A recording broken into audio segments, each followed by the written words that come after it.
What's up? And welcome back to the Second and Two podcast with your boy TB, your host, and your co-host and producer extraordinaire, Jody. What's up, Jody? What's good, TV? How you doing? I'm good, bro. We're approaching Christmas, so everything's jolly right now. Not everything is jolly though if you're a Colts fan. Oof. Did Let's you hear it. happen to watch that game, bro? Did I watch? No. I was working a long shift, but I noticed on my lunchtime it was a score of 22-0 in favor of the Colts. I said, that's interesting. Against the Vikings, that's not a good look. I sent that text out. I said that's a little crazy to me, but it is going on right now. In my head, I told myself the Colts are gonna find a way to fuck this up. But I didn't tell that to no one, so there could be some doubters out there. But yeah, I went back to work and then look at the phone at the end of the day and said, "Holy fuck, the Vikings pulled this shit off." Not to mention it was only like what they scored 3 points the Colts in the whole second half. Yeah, it was 33-0 at the half, and the Vikings pulled off one of the most historic comebacks of all time. I mean, it's the greatest comeback of all time in the NFL now. 33-0, and the Vikings ended up winning 39-36 in overtime. So unbelievable. Of course, my guy Matt Ryan has been now at the helm of the Super Bowl comeback, 28-3, and now regular season greatest comeback ever, 33-0. Poor Matt Ryan, bro. That's tough L that he just took, but yeah, so we got to witness the most historic comeback in NFL history this weekend. We also, in addition, watched both the Bengals and the Jaguars come back from down 17 to win their games as well. So this is the first weekend in NFL history where we had three teams, I'm sorry, come back from deficits of 17 or more all in the same weekend. Pretty crazy. Not to mention that, but we had three teams win on walk-offs. You had the Raiders, which I think that play will show up again when we give out our awards for this week. So I'm not going to say too much about it, but poor Mac Jones. That's all I'll say. Poor Mac Jones. You had the Jaguars, old Dak and the Cowboys, and we'll talk about that one. I'm going to actually break down the game-winning play right there. The walk-off game-winning play, that one's getting broken down today. And then the Chiefs in OT against the scrappiest 1-11-1 Texans team that has ever existed. Wow. But 3 walk-off wins. Unbelievable. All in the same weekend. Let's see. I think the Cowboys are definitely feeling a little something off that. That they lost their chances at taking that one seed in the division and overall for the conference.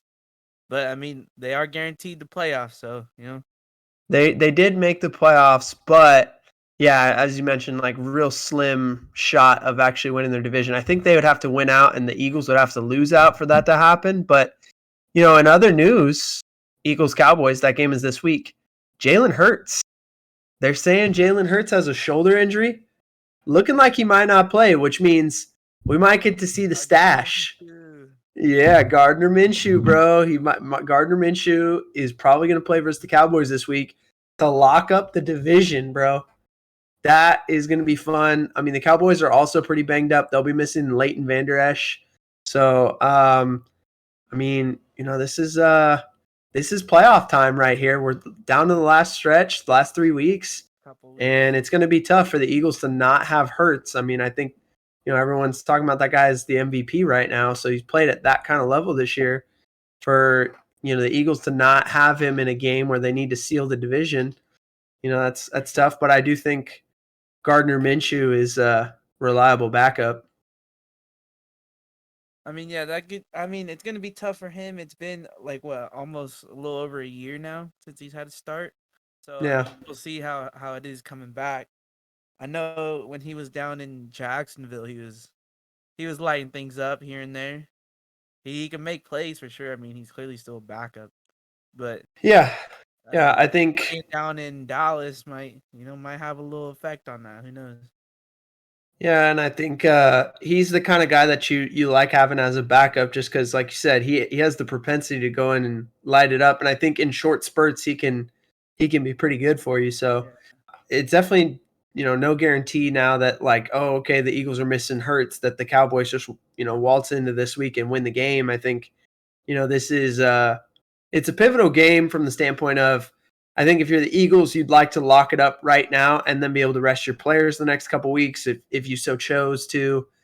And then from the standpoint of the Cowboys, you want to, regardless whether they have Hurts or not, you want to win this game, obviously, to keep your division hopes alive, but more so to show your team that, hey, we can beat these guys. And so if you see them again in Philly in the playoffs, you have that confidence that you can go in and beat them, because the last time the Cowboys played them, they had Cooper Rush. So kind of interesting that, we won't see Dak versus Hurts in the regular season this year. So if we were looking at, last bit of news here that we can talk about, if we're looking at the playoff picture right now, the matchups right now, the Eagles would obviously have the bye in the NFC. Your 2 seed for the moment is the Vikings, who would play your 7 seed, who again for the moment would be the Commanders.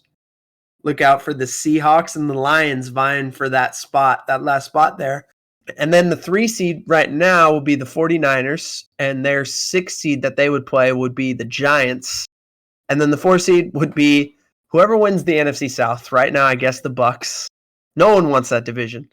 The Bucks at 6 and 8 are winning that division right now, and they would host the Cowboys. So, some intriguing matchups. Also feels like should go chalk, right? I mean, if we were looking at those matchups right now, I'd expect the Vikings, the 49ers, and then the Cowboys to win those games and set up, an Eagles-Cowboys matchup and a Vikings-49ers matchup for the divisional round in the NFC. But a lot can change in the next 3 weeks. Especially with injuries, things like that. So we'll see what happens. In the AFC right now, we would have the 1 seed would be the Bills on bye. The 2 seed would be the Chiefs, and the Chiefs would get the honor of playing the 7 seed right now, which would be the Dolphins. Because they lost to the Chargers, they now have that head-to-head, or the same record, and the Chargers have the head-to-head, so the Chargers would be the 6 seed. And that means the Chargers would go right now to Cincinnati. That'd be a fun matchup. Herbert versus Burrow. I mean, the way I see it, I don't think there's a chance Herbert does anything to propel a win against that. Hot take. And then the 4 seed right now would be the Titans, and the 5 seed right now would be the Ravens. Look for Jacksonville bringing up the rear, trying to win that division again with Tennessee right now. I don't know. There could be a real fun Jags-Titans matchup at the end of the year for the division. We'll find out. I mean, similar deal with the Ravens and the Bengals as well. So we got a lot going on. The Jets are still right there in it, just underneath, just outside looking in right now with a huge game against the Jaguars this week. Thursday Night Football actually is Jets-Jags, so that's a huge matchup. Playoff implications. Who would have thought at the beginning of the year, a game in December between the Jets and the Jaguars would be a real playoff-like atmosphere? I'm super excited for that game because, we get to watch Trevor Lawrence versus Zach Wilson. So, good old the Meadowlands. Yeah, in New York on Christmas week. Yeah, should be fun. But Jody, we got to get to these awards. Now we cover our NFL news. We got to get to some awards this week. You want to introduce us to the first one? Yeah, so this first one we're calling the Tookwood Gamer of the Week. Now, for those who don't know, our high school coach, his name was Ryan Tookwood. And this Shout out. I can tell you, he loved talking about guys being gamers. And what's a gamer, you may ask? That is anyone who does. It's the basic statement where it's like big time players make big time plays in big time games. That Facts. guy. The guy putting in the work, grinding, putting his heart on the line. You know, the quarterback maybe doing a dive late in the game for a touchdown or first, whatever it may be. That's the gamer of the week. Yep. The guys who just show up in big moments. Got to be a gamer. So my Tukwa gamer of the week this week in the NFL goes to Dalvin Cook. My man showed up 17 rushes for 95 yards. He had 4 catches for 95 yards receiving and a touchdown. And his last catch and run for a touchdown helped the Vikings complete the comeback with the tie. And then he had a run in overtime that helped set him up to kick the field goal for the win. Down, as we said before, 33 points. Dalvin Cook was a big-time dude and helping the Vikings come back and win that game. So my gamer of the week goes to Dalvin Cook. So similar to you, I didn't realize this until you were explaining yours, but I had another running back who also down the stretch, had a big time play to score a touchdown and help their team win a game. I went with Jerick McKinnon from the Chiefs. He had 112 yards. I think he split them evenly, basically, between rushes and receptions. Mm-hmm. 2 touchdowns, both one of each. 8 catches. That's how he got his 70 plus yards, 70-ish yards. And then, like I said, he scored late in the game in OT to help beat Houston by 6. Impressive, bro. McKinnon's become like a sneaky, really good weapon, valuable weapon for the Chiefs. I don't think people talk about him a lot when they talk about the Chiefs offense, but his presence has unlocked like, hey, it's okay if Mahomes just checks it down because you still got to go tackle that guy. I remember, way back when the Niners signed McKinnon to that big deal, and he was just never healthy with them. But you always kind of knew if Shanahan really identified that guy as like, that's a guy. And with all the success he's had with running backs, I mean, it's nice to see him healthy and balling for the Chiefs. The next one, we got Jody's dog of the week. Dog of the week, we're looking at a guy who I just think, may have left something out on the table that no one really saw. Just something that caught my eye. I mean, like, man, look at that guy. He's out there, He's a dog. Like, yeah, exactly. He's doing something that catches my eye. He's doing some good shit, So this week, I am going with Pat Freiermuth. My guy, he's a tight end for the Steelers. He had a decent week last week, but this week, let me tell you, he was missing his guy Kenny Pickett. He got no love from his quarterback Mitch Trubisky. He was out there putting in the blocks during the run game, but in the passing, Mitch Trubisky was just looking over him. Now let me be honest. I got a real person coming up now though. I'm looking at AJ Dillon last night in the Packers game. He had 2 touchdowns. He was running the ball real well. I mean, he had like 36-ish yards, I think, running. But he also was making some catches for the Packers. And my guy left it all out there. He even might have left the game with a concussion. I think he's a great candidate. Freiermuth, he wishes he was getting to the same love, but AJ Dillon was out there putting in work for the Packers. Yeah, I can second AJ Dillon. They call him Quadzilla for a reason. That dude just kept his legs moving on a couple of those big time runs, had like a 4th down conversion and a touchdown in the same drive. They just all willed him in. He was just... Dude, he's so big. He's like a guaranteed 3 yards every time he touches the ball. It's impressive. Our next one, we got minor setback for a major comeback. We're talking about dudes who maybe didn't have the best week or maybe have had a rough year, but they're showing like, hey, they can come back next week, right? There's always next Sunday. Or in this guy's case, Thursday, because I'm highlighting Zach Wilson.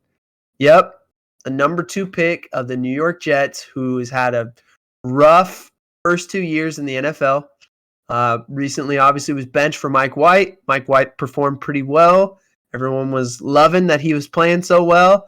And then he took a shot to the ribs and has fractured ribs, so he couldn't play this week. And Zach Wilson, he had to go back in there. And it actually looked like, maybe taking the break from football for a few weeks from being the starter did him some good.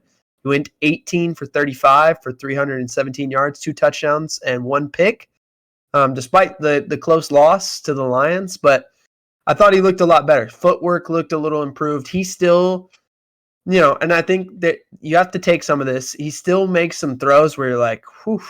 He puts the ball in harm's way. I mean, his 1 interception this week was bad. It was bad. So I'm not gonna say that he was perfect, but I think he was much more akin to what the Jets were hoping for when they drafted him, because he plays with that fearless. I think he's better when he plays with that fearlessness to just let the ball go. He actually did get them in position on one of those kind of plays to tie the game at the end. His kicker just couldn't make the kick.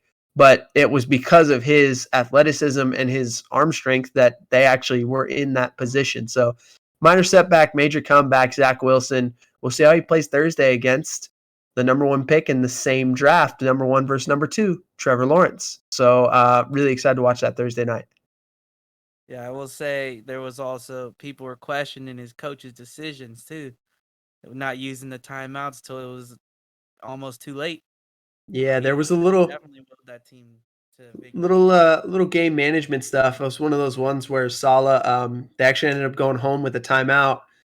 And I think he even said in the post game that he probably could have used it sooner. They probably could have used the timeout, but I also think sometimes, there's a fine line between the clock management and then also like, hey, if your offense is rolling and the defense is tired, you don't want to give them the time. But it definitely felt like they could have used an extra timeout there because they went home with one in their pocket. So would have been nice to have another play or two to get that kick a little shorter, because it ended up being about a 58-yarder. Would have been nice if you had 5 to 10 more yards just to make that kick shorter, so that a lot better chance of him making it and get into OT. So yeah, tough game management for Robert Saleh there. But our next one, we got no cap, hats off. This is the craziest play we saw this week. Like, so unbelievable. We're like, wait, what? Did that actually happen? Jody, what are we talking about this week? What's the no cap, hats off award? The easiest answer for this is very simple. It's the Patriots Raiders. Who was it? Was that Jacoby Myers who threw that? Yeah. Yeah, he got the ball from Ramondre off the big run. He said, "Oh, we're doing the lateral game, we gotta try and take this dub right now." He looks back, he sees no one other than his quarterback Mac Jones. Heaves it over there, mind you, it's short. He's not a quarterback. He doesn't have that much of an arm like that, and I think he threw it off his back foot, so it wasn't pretty, and it falls in the hands of the defender for the Raiders, and he just takes it back, stiff arms Mac Jones into the ground along the way, and game over. No overtime, just end of regulation. This is a tough L for the Pats. I mean, to give it some context, the Patriots were up 31-24 with like 40 seconds left when the Raiders threw about a 30-yard throw into the end zone. Keenan Cole just barely gets 2 feet in. On replay, I think there were a lot of people who thought the 1 foot was out. It was really close. Kind of hard to see. I understand that the refs, they basically said, hey, it was called a touchdown on the field. We don't feel like the video is like conclusive enough to say it wasn't, so they just let it stand. Okay, ties the game 31 all. Then, or 24 all, I should say. Then, you come back down and, the Pats are trying to get themselves in field goal range, but they're at about midfield with 3 seconds left. They run the draw. The player said afterwards that the lateral was not planned. Like, Ramondre Stevenson was just supposed to get as many yards as he could, whatever, get down, go to overtime, right? And he runs the draw. He gets about 30 yards, right? So he's feeling like, whoa, we might have a shot here. I guess, he laterals it to Jacoby Myers. Jacoby Myers looks back and is like, oh, Mac Jones is over there by himself. Doesn't see Chandler Jones. He said something in the postgame like, hey, I was trying to be a hero. And that is, coaches talk about no hero ball. And that's exactly why. Didn't need to do it. It was a tie game. Now it's a walk-off win for the Raiders when, which begs the question, like, maybe the Pats should have just taken a knee and not even ran a play. If they were just trying to get to overtime, why even run the play? But yeah, tough L for Jakobi Meyers, who's a good player, smart player, and that was just a tough play. I mean, what else can you say? But that is definitely a no capped kind of play. Jody, I'm gonna let you introduce the next one. So this one goes out to our guys in the trenches. We're calling it the Strahan Munoz Award. To break it down, Michael Strahan, I'm pretty sure, holds like the sack record, or maybe might have lost it last year after they pushed it to 17 games. But he's a great defensive end who has been rewarded with many things after his career ended, And then Anthony Munoz, same thing for him. He's an O lineman, regarded as pretty much like top notch guy right there. He played on the Bengals, so that's how we get these dudes the rewards with those names on there. Yeah. So my Strahan Munoz Big Fellow Award goes to the entire Miami Dolphins offensive line this week. Now, they lost the game, but in the cold, in Buffalo, where everyone said they didn't want to play, they went up there and they ran for 188 yards. And they were putting it on the Bills. They were running power and counter and zone and split zone. They were running it all. And they were dominating up front, especially on that right side. Robert Hunt, their right guard, number 68, had himself a game. They were running right behind him all game long. They only gave up the 2 sacks to Buffalo as well. So just really impressed with that Miami offensive line. Despite losing the game, I thought, they gave Tua all the time he needed. They were able to run the football. They, for the most part, I think they did their job and played well enough for their team to win. So my Big Fellow Award goes out to that Miami offensive line and specifically Robert Hunt. Perfect. Yeah, I could agree with that. 88 yards is insane for the rush game. That's some big plays right there. Let's see. For me, my Strahan part of the award is gonna go to Kayvon Thibodeaux. Now there might be some backlash. Hey, this guy wears number 5. He's an outside linebacker. But the way I see it, he's rushing off the edge, batting down some balls, making sacks on our guy Heineke. And, they saved the game down the stretch, going late into the 4th, with some good D. Let's see. And granted, this is the first week we're running this, had to give it to the Giants guy. For Strahan played a little bit. It might be a little bit of bias for week 1, but it all plays out. He did real well. Give him some flowers, Yeah, facts. Hey, Kayvon, he had the chalupa, bro. The strip, the sack, the fumble, and the recovery in the end zone for the touchdown. That's what a D-line coach I used to coach with like a few years ago. He used to call that the chalupa. That was the ultimate, like, if you get the strip sack, you get the Rico, and you score. That's the chalupa. That's the all three in one, bro. I like that. Yeah, so Kayvon got the chalupa this week. We're definitely gonna have to just make it. If you get a chalupa as a D lineman, you're automatically a Strahan Munoz Big Fellow Award winner because that's impressive. That doesn't happen very often. So you get one of those, automatic. So Jody, great choice, bro. Kayvon Thibodeaux, he's awesome. He's killing it. So that's pretty much it for our awards this week. I think great week of NFL action. So we kind of want to we're going to go to our next segment we call turnover on downs. So we're going to go through the downs right here, first down, second down, third down, fourth down. And we're just going to give you some different stuff as we go. So we got first down. 1st and 10. I'm going to talk about a new trend I'm seeing. So this year, QB sneaks have been at like one of the most successful rates they've ever been, right? Part of that is because you're allowed to push from behind, what they used to call the Bush push. That USC versus Notre Dame where Reggie Bush came in and pushed Matt Leinart into the end zone for the win. So they call that the Bush push, or some people call it the like the rugby scrum, basically. So because that's legal now, quarterback sneaks are at an all-time high. We also, matter of fact, have some of the best quarterback sneakers ever in terms of conversion percentage on 3rd and 1 or 4th and 1. Jalen Hurts is unbelievable. Brady's been good at it his whole career. We got some other dudes. Josh Allen up in Buffalo, he's great at it. Even the Browns backup, who was the starter, my guy, what's his name? Jacoby Brissett. Jacoby Brissett, I don't know if people know, but that guy has like an all-time QB sneak conversion percentage. He's unbelievable at it. So we got all these guys who are great at the quarterback sneak, and these offenses that have been designed where they line up in these formations where you'll put a guy or two right behind the quarterback, and everyone knows here it comes, quarterback sneak. But I love when you see, okay, as an offense, these are trends that, defenses pick up on these things, right? So D linemen start gearing up and backers start gearing up to pinch. Yeah, we're trying to pinch right now. We're trying to take away the push because we got to push back. And so what offenses have done, in particular, I saw it from the Eagles 2 weeks ago. And then this week I saw it from the Jags. They line up in these quarterback sneak formations and they'll bring a tight end across in motion, just like he's coming in to kind of come push.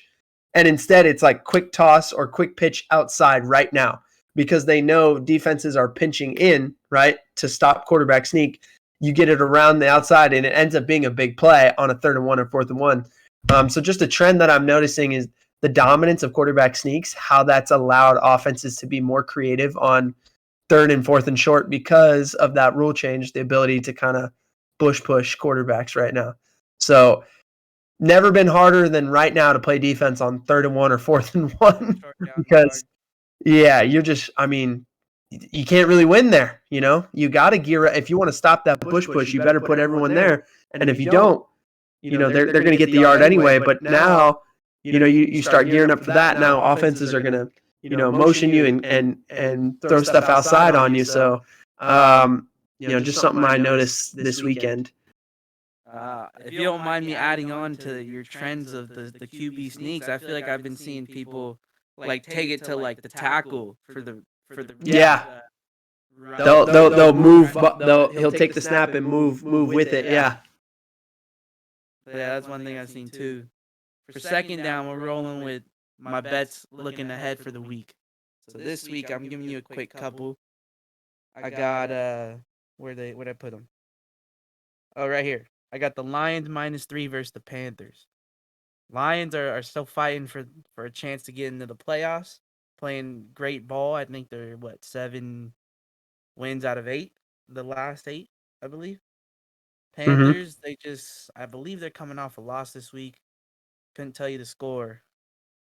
But yeah, I think the Lions are still riding that high, and they are playing in Carolina, actually. Never mind. They're not in the Dome, but I still feel they could get those 3 points easy. And then another one I'm going to give you, I'm going with Seattle versus the Chiefs. This one I'm going +10 for Seattle. The Chiefs this year, they have only 3 games in which they beat their opponents by more than 10.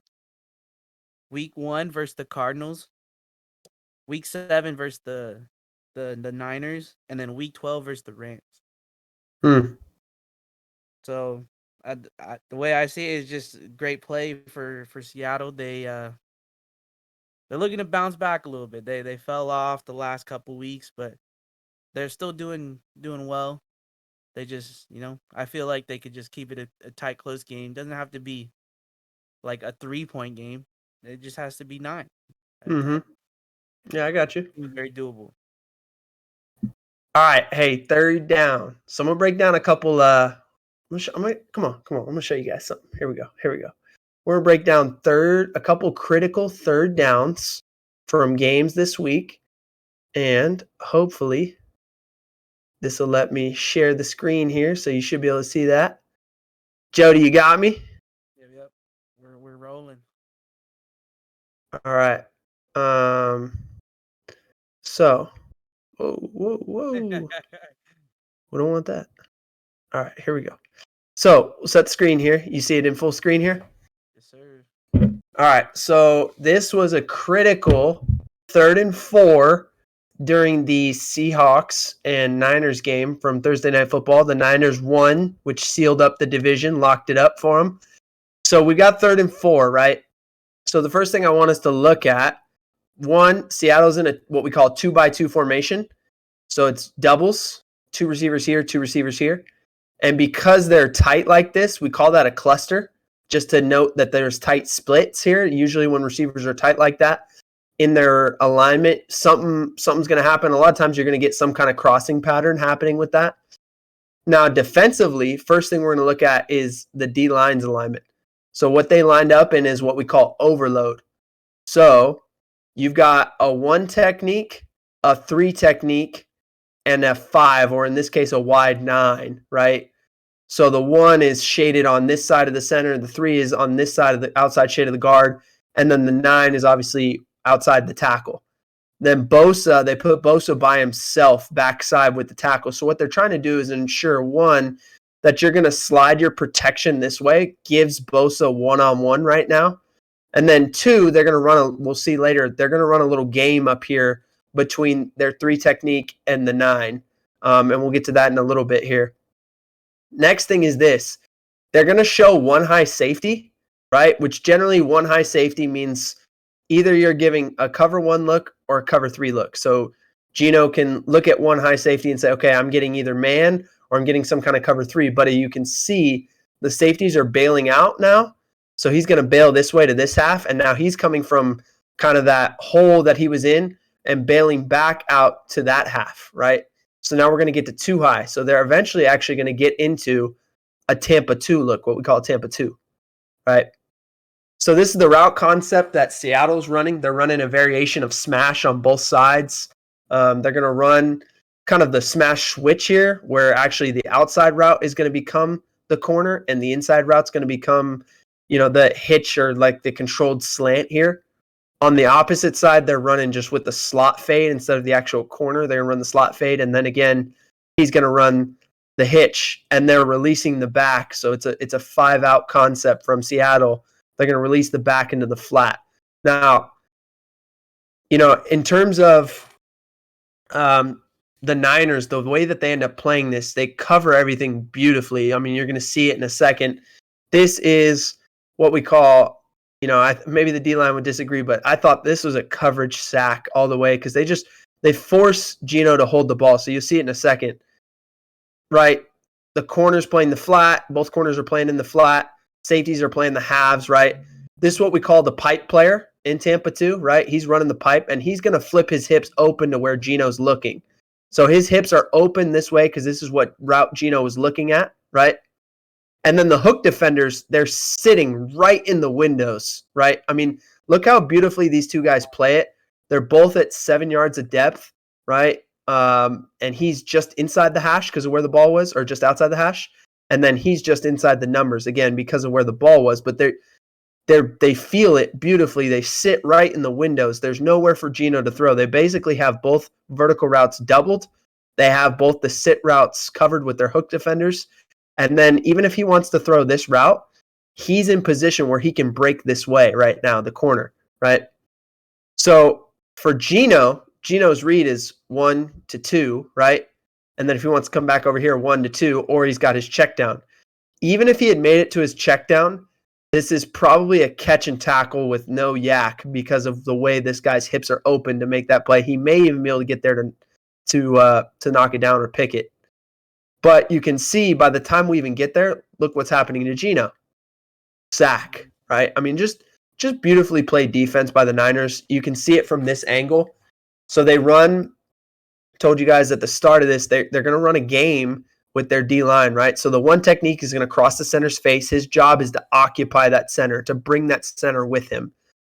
Now they know they've got 2-on-2, so he's going to run, the 3 tech is going to run outside shoulder of the guard, and the end, this is Samson Ebukam, he's going to get up the field and then come back underneath. And so what it's supposed to do is kind of pick the guard, and the tackle won't be able to get there with him. Now you'll see Seattle actually does a great job of passing this off, right? They have 1-on-1. The center lets the guard pick up the 1 technique coming across his face. Now the guard on this side kind of takes the bait, goes with the 3 technique, so the tackle can't get over the top, but the center does try and come back across. You'll see this is really good center play, actually. He gets back across. The problem is, if you look at the rush, Bosa and the end are both winning their rushes up the field. So it's going to force Geno to step up. And if Geno wants to escape here, 94's got him. If he wants to kind of escape outside this way, I think that's Armstead, he's going to get him. If he wants to escape back this way, Bosa's going to get him. So now he has nowhere to escape. He has to step up, steps up right into Samson Ebukam, running off the movement, off the game, sack. This is just the way the Niners have played defense all year.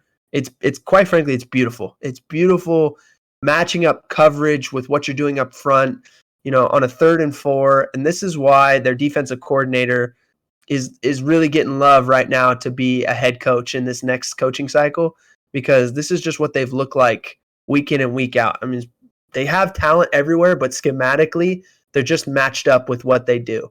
So this is a way that the Niners were able to beat the Seahawks. But we want to go to another game here. Another critical 3rd down, right? This is 3rd and long. This is 3rd and 7 in the Jaguars-Cowboys game. We know the Jaguars came back and won this thing in overtime, right? So we got 3rd and 7. And this is when the Jags, I believe this is the start of the 4th quarter, the first play of the fourth quarter, right? The Jags are down 7, so they're mounting their comeback here. They need a stop from their defense on a critical 3rd down to start the quarter, right? So the Cowboys line up in what we call trips open, 3-by-1, right? They put CeeDee Lamb as the number 3 receiver. And that's for a reason. That's the guy they want to try and get the ball to, right? The Jags know this. So we'll show you in a second kind of what they do to defend it. But the Jags are basically showing right now a 1-high look, right? 1-high safety. We got this other safety kind of lurking. And you'll see what they do with that in a second. Up front, they have a 5-man front, right, where they're basically in what we call green. So they're in 3s and 5s with their D-line, outside shade of both guards, outside shade of both tackles, and then they've walked up. They're in a nickel personnel, so this is like the backer, but he's really like a 3rd safety in the game right now. And he's walked up, so we call it green up, right? So the concept that Dallas is going to run, old school concept, we call it Kansas because of the comeback. So you're going to get the comeback on the outside by number 1, the curl by number 2, right, just past the sticks, and then CeeDee Lamb's going to run the clear route, number 3, running vertical. And then you're going to get like the deep dig over here by number 1 backside with Zeke running the flat route. So again, they get a 5-out concept, kind of like Seattle in the last play. Now, Jacksonville is going to run what we call cover 1, but they're going to play it with what we call cut 3. So what they're going to do is the corner's got man here by himself. This safety has man here by himself. Now this safety is actually going to bail out and be the 1-high safety, and they're going to end up doubling CeeDee Lamb with this other safety and this safety here, right? So he's going to play everything outside by CeeDee Lamb. He's going to take anything coming back across the field by CeeDee Lamb. So they're going to make sure, Dak, you're not going to throw to your guy on 3rd down. We're going to make sure you can't throw to your favorite target, your best player. And then they're going to man up the cornerback side, press man right now. And the last thing is the guy who's walked up here, they're giving this kind of 5-man pressure look. He's actually going to peel with the back and go play the back right now. So his job is to go find the back. If the back stays in protection, he'll go blitz the back's face and just add on and end up looking like a 5-man pressure. And if not, he's going to run with the back when the back releases. So you see how it plays out? Boom. Right? So we got man here. We're doubling this one. Man here. And I got this guy by myself. And there's your 1-high safety, right? So from Dak's perspective, I mean, at the top of this thing, everything is covered right now.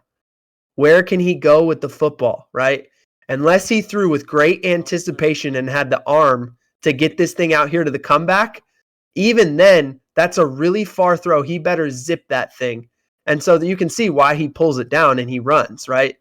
Now, the last thing, the pursuit. I love the pursuit by the D-line to finish this playoff because Dak has actually broken contain. And if this guy doesn't pursue everyone's in man coverage down the field. There's no one to go make this play right now and stop him from getting to the sticks. So, boom, boom, boom, boom, boom. That is great D-line play. Again, it's scheme. Okay, we're taking away your first read, CeeDee Lamb. We're not going to let you throw it there. But then it's execution and effort by that D-line. Really, really impressive. Great job by them getting off the field. Now, last third down we're going to break down. Obviously, the most critical of the three, given that this is the play that ends the game. This is the walk-off, right? And so I think I saw a lot of people criticizing Dak, and rightfully so. I mean, Dak didn't play perfect, but this play, hopefully by the time we're done talking about it, everyone can see was not Dak Prescott's fault, right? This was not his fault. And quite frankly, I'm going to tell you, the Jags got kind of lucky. So we'll break it down here. So it's 3rd and 4 in overtime, right? Now the Jags have completed the comeback. They've gotten it tied. They're in OT. It's 3rd and 4, right around midfield. So this is a critical down. Obviously, hindsight being 2020, it won the game. But even without knowing that, this is a critical play for Jacksonville and for Dallas, right? So Dallas lines up in 3-by-1. The first thing they're going to do is motion CeeDee back across. And you'll see that lets Dak know that he's got man coverage, right? Because this number 32 runs with CeeDee Lamb back across, right? So that's one thing offenses will do, right? They're going to motion to see, are you playing man or zone? And Jacksonville is making it look like they're playing man. Quite frankly, if you look across the board, it looks like, hey, he's got man here, he's got man here, he's got man here, he's got man here. They're playing almost like that one high look. And now they've got that green up, that stack up alignment. It's just now 6 men on the line of scrimmage instead of 5, right? So thinking back to a 3rd down play from earlier that we already watched, you can kind of see, okay, Dak's process is saying, this looks like I'm going to get man. They have a great concept on for man. This is what we call double mesh. You're going to have the under here with the controlled slant and the controlled slant above it. So he's going to run underneath both those routes, essentially like pick routes. So it's going to force his man to have to track and get underneath those pick routes. And now he's in chase mode from behind. This is a perfect play call versus man coverage, right? So you see the Jags are showing one high, but they're actually going to drop this safety down. And really, I think, and this is where some of the guesswork by me is coming in, because I think someone messed something up here. But my thought is that the Jags are playing 0 and they're supposed to rush 6, right? So that means I have him, right? I've got him. I am going to have number 2 over here. I've got the back, and I've got this guy, right, who I ran across in motion with. And then 1, 2, 3, 4, 5, and 6 are all supposed to pressure. And I'll kind of tell you why in a second, why I think that's what they were running. So now you'll see what happens. This guy runs a peel technique, right? So old school, you try and bring more guys than the offense can protect against, right? So if they have 5 blockers, you want to bring 6. If they have 6 blockers, you want to bring 7. And so old school, terminology was the peel technique, which was you come if the back stays in, but if the back releases, you release with him. So I think my man here thought he was supposed to play peel when he was okay. He could have blitzed because they had enough guys in coverage, because you'll see they actually end up with 2 on the back, right? So now they've got 2 running with the back. They're still okay, but they've lost their outside blitzer here. And you can see this is where Dak actually escapes to, because there's no outside pressure. Now, I don't know that for sure. There may have been something where they were actually bringing 5 and they're playing cover 1, and somehow they messed up the combo here. And this guy isn't necessarily wrong, but someone else is. Could have been that, but based on the look of everything, I'm guessing that guy was supposed to pressure, and they're playing 0 behind it. So now what happens is this guy who's supposed to have the back, he just kind of ends up in no man's land because of that, right? And again, because the Cowboys run that double mesh, you can see the guy who's supposed to have 85 from the slot backside, because he's trying to get underneath these 2 routes, he's behind him, right? So Dak actually escapes this way where there's no pressure. He gets the throw off. He makes the right throw, right, to the guy who's got the matchup. And you can see the sticks are right here. He's throwing it right at the 6. So as long as this guy catches it, it's a first down. So Dak makes the right read. He makes the right throw. Receiver drops it. Oh, and look who's Johnny on the spot. Look, right? My man, who was supposed to be with the back, but because the backer peeled, he came off, and now he's Johnny on the spot for the ricochet. Tip, bring it back to the house. Touchdown. And this is why we say sometimes it's better to be lucky than good. But the Jags, again, I think based on everything we watched there, I think they actually got a little bit lucky. And unfortunately for, Dak Prescott, it didn't work out for him. And now who's getting the heat the next day? Oh, Dak threw a pick six, right? And the Jags played great defense. Like, well, it was a great play. But quite frankly, I think the Jags, one way or another, it was a little bit of a busted coverage where they missed a guy who was supposed to be pressuring, or somehow they messed up where there's supposed to be one high safety and they're supposed to be playing 5-on-5 there with the one high safety, and that safety had to cover for someone else. Somehow, some way, that got messed up, but it ended up in Johnny on the spot, ball in his hands. We're taking it back for 6 for a touchdown. So just a few critical third downs there for you, but I'm going to pass it back to my boy Jody for 4th down. Yeah, so 4th down is going to be some bad beats on the betting end for the obvious reasons we spoke about it earlier. We got the Raiders-Patriots game. I had the Patriots on my hands, and, the way that played out, that you get the, I guess, pick 6 in a way, even though it was a lateral, and the Raiders win that one. Yeah. And then also, just like we just seen, I also had Dallas, and Oof. And of course, we just witnessed that he threw. Well, it was a tipped ball to the defender, and they took that back to the house too. So just two very unfortunate plays on my end, but that's the way football Such works. is life. Any given Sunday, bro. Such is life. Oh, bro. All right. So, I think that was a good review of the NFL week. What was that? Week 15? Yeah, week 15. We're almost there, man. We're almost to the playoffs. Yeah, we're almost there. So, we want to do a segment to end the pod every week. So, Jody, give us your banger of the week to end the pod. Yeah, so this song, I recently found it again. It's a little bit older. It's a Travis Scott song called Wonderful. Obviously, in the past, I thought it was a great song. It's one of those songs you hear again, you're like, oh shit, that's this song? Let's hear that. Run that back. I like that one. So that's how I'm coming up with this week's banger of the week. It found its way back into my playlist, and here we are. So Travis Scott, take us out, brother.